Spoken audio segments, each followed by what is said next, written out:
Ano yung mong kuhan guys? Assignment.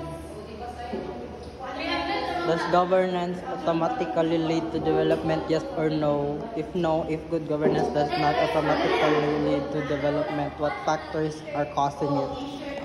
Provide daw one sample if yes, one sample ng country. Ano to?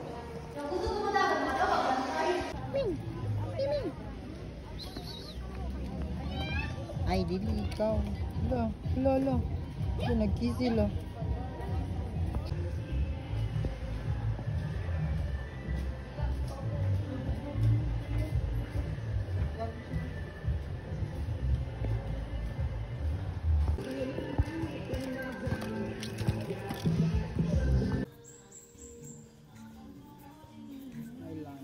Ay, dili ko pa doon.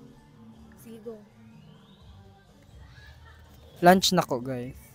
Ay, bayad. Ay.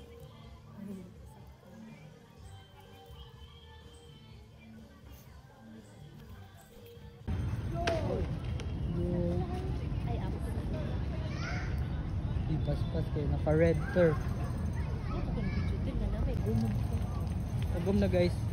Maulan na napod mo yan eh.